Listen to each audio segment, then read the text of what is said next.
Você falou uma coisa muito foda, que nas guerras existem os crimes de guerra. Sim. E como que você faz uma avaliação, vamos pensar internacional sobre crimes de guerras, onde você tem, por exemplo, um país contra uma entidade. Um grupo terrorista. Um grupo. Sim. Como que classificaria o crime nesse caso? Porque aí você pode julgar um país, mas não... Vamos lá, a gente tem que olhar sob duas perspectivas. Primeiro, por mais bizarro que seja, uma guerra tem regulamentação. Existe a Convenção de Genebra da ONU que regulamenta quando pode ser declarada uma guerra e, após a declaração desse estado de guerra, quais direitos precisam ser respeitados. É muito fora da nossa realidade, óbvio, mas é uma coisa que existe. Porque se a gente for olhar, a humanidade ela é bélica, né? Durante todas as gerações, o mundo foi sendo construído, a sociedade que a gente conhece foi sendo construída a partir de guerras, de conflitos. Então, diante disso, a Convenção de Genebra regulamenta o estado de guerra e as circunstâncias onde não é possível praticar certos atos. Ataque contra civis, por exemplo, ataques contra organizações sociais, ataques contra quem esteja ajudando ali, então médicos, ajuda humanitária e assim sucessivamente. A discussão que se tem sobre o corredor humanitário, por exemplo, é uma decorrência da Convenção de Genebra. E o país ou os países que desrespeitem a Convenção de Genebra são julgados pela Corte Internacional de Justiça.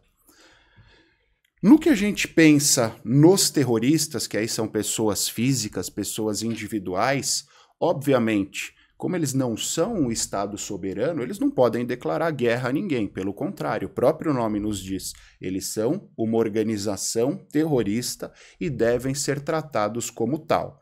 Mas, sob o ponto de vista do direito internacional, também há a possibilidade de nós julgarmos estes terroristas pessoas físicas. Vocês já ouviram falar do Tribunal Penal Internacional que fica em Haia, na Holanda.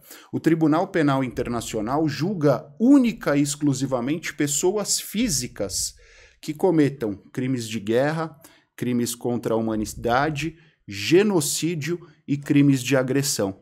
Então o país, ou os países, são julgados pela Corte Internacional de Justiça com base na Convenção de Genebra e as pessoas físicas durante a guerra ou não durante a guerra. Se a gente for olhar a história, nós temos vários genocídios praticados por governantes de um país contra determinada etnia, tivemos no leste europeu, temos infelizmente em vários países africanos.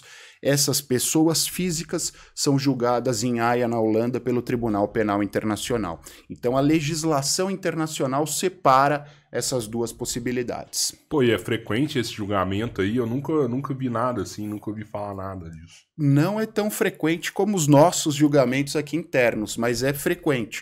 O Tribunal Penal Internacional surgiu em 98, o Estatuto de Roma, são vários os países signatários do Tribunal Penal Internacional, inclusive o Brasil, está na nossa Constituição Federal, no artigo 5º, a jurisdição do Tribunal Penal Internacional, e ele foi constituído em 2002. Então são 21 anos de existência do Tribunal Penal Internacional. Inclusive, para nós, brasileiros, é motivo de orgulho, na primeira composição do Tribunal Penal Internacional, nós tínhamos uma juíza brasileira, a Silvia Steiner. O Tribunal Penal Internacional foi constituído em 2002, óbvio que ele demorou para engrenar, porque existem muitas formalidades a serem superadas num julgamento perante o Tribunal Penal Internacional. Mas a partir daí foram julgados ex-líderes do leste europeu que praticaram genocídios e principalmente líderes africanos. Hoje nós já temos uns 30, 40 julgamentos no Tribunal Penal Internacional. Caraca, tem bastante. Bastante, bastante.